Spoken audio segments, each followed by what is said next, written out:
Hello বন্ধুরা, গল্পের সেরা গল্পের আজকের নিবেদন কৌটোর ভূত।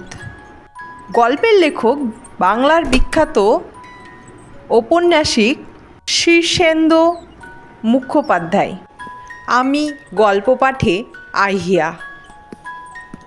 জয়তিলকবাবু যখনই আমাদের গায়ের বাড়িতে আসতেন তখনই আমরা হঠাৎ ছোটরা ভারী খুশি খেয়াল হয়ে উঠতাম। তখনকার অর্থাৎ প্রায় 30-32 আগের পূর্ববঙ্গের গাগন ছিল আলাদা রকমের। মাঠঘাট, খালবিল, বন জঙ্গল মিলে এক আদিম আরণ্যক পৃথিবী। সাপখোপ জন্তু জানোয়ার তো ছিলই, ভূত প্রেতেরও অভাব ছিল না। আর ছিল নির্জনতা। তবে আমাদের বিশাল যৌথ পরিবারে অনেক লোকজন, অনেক বাচ্চা কাচ্চা। মেয়ের সংখ্যাই বা অবশ্য বেশি, কারণ বাড়ির পুরুষেরা বেশিরভাগই শহরে চাকরি করত, আসতো কালে ভদ্রে। বাড়ি সামাল দিত দাদু টাদু গাছের বয়স্করা। বাবা কাকাদের সঙ্গে বলতে কি আমাদের ভালো পরিচয়ই ছিল না, তারা প্রবাসে থাকার দরুন। বাচ্চারা মিলে আমরা বেশ হই হুল্লোড় বাজিতে সময় কাটিয়ে দিতাম। তখন পড়াশোনার চাপ কম ছিল, ভয়াবহ কোনো শাসনও ছিল না, যথেষ্ট স্বাধীনতা ছিল।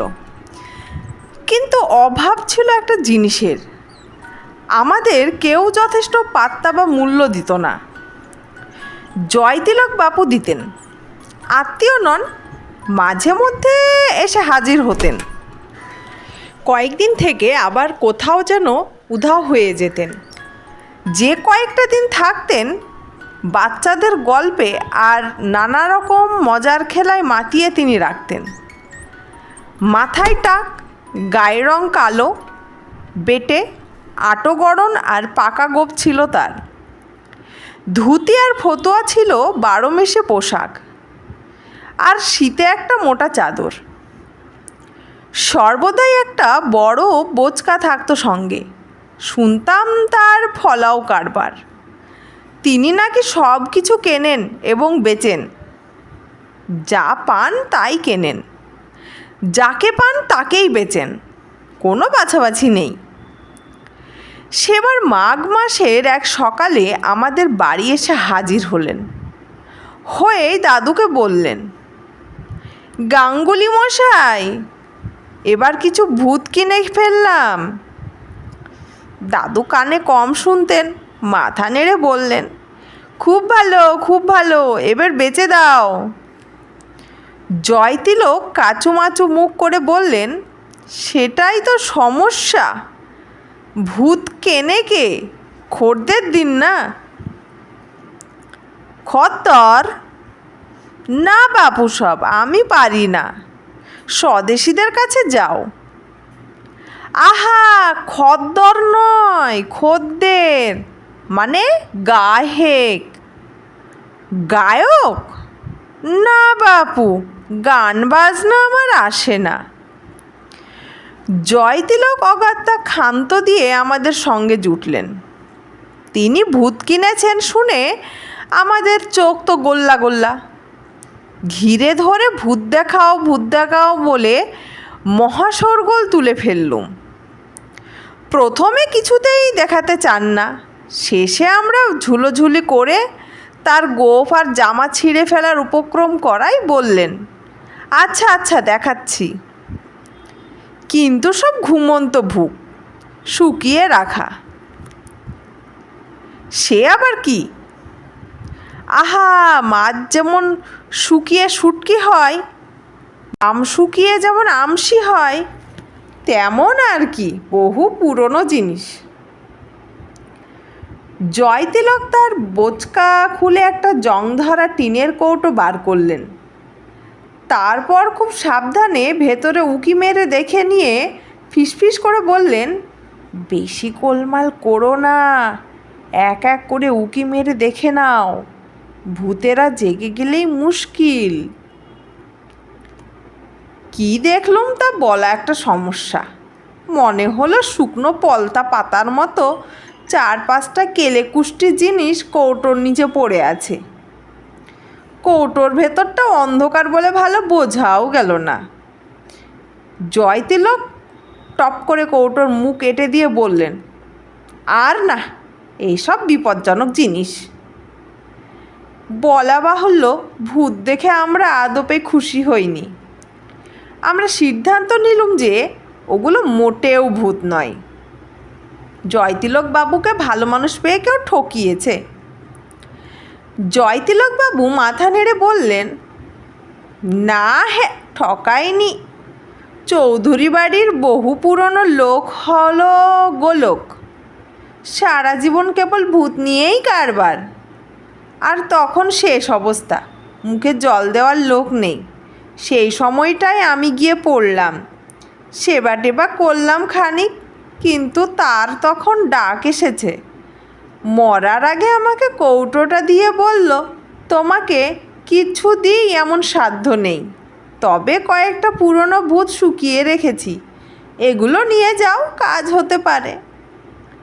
ভূতগুলোর দাম হিসেব করলে অনেক, তা তোমার কাছ থেকে দাম নেবই বা কী করে, আর নিয়েই বা হবে কি?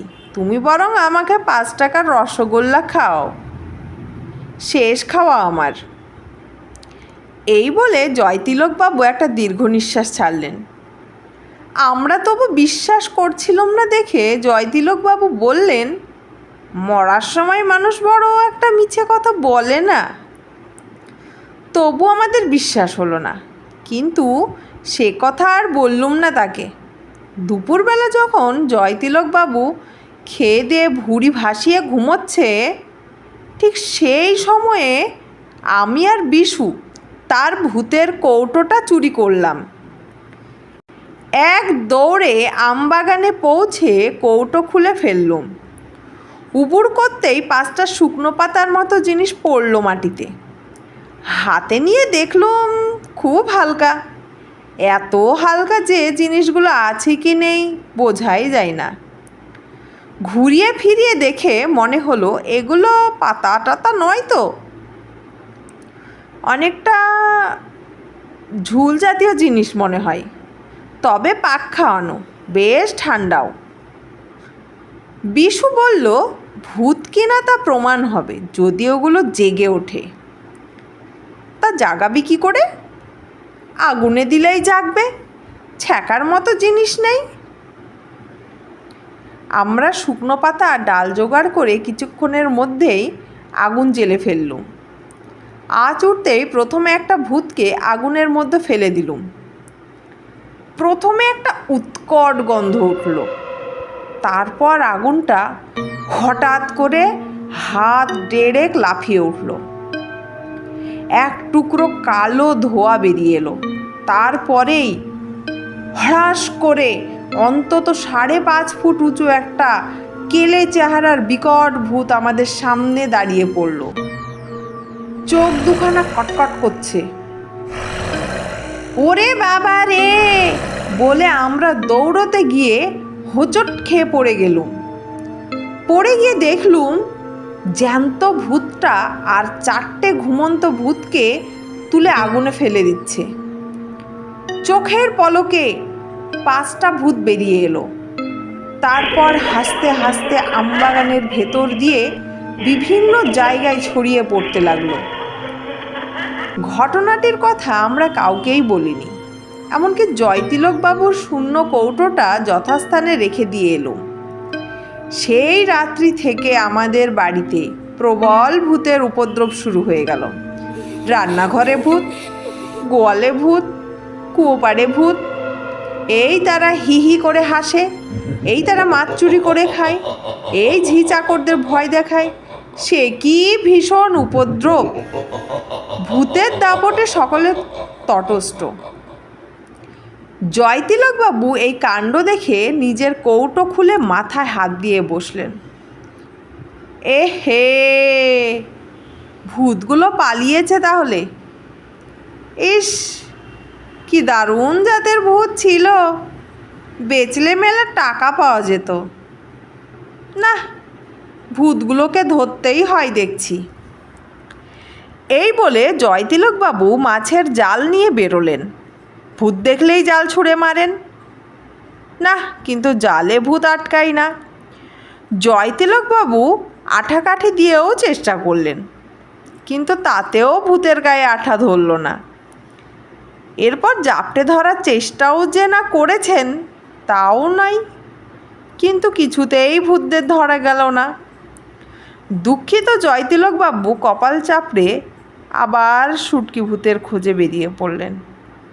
এখন 5-5টা ভূতের দাপট চলছে আমাদের বাড়িতে। এখন তারা রাজত্ব শুরু করেছে।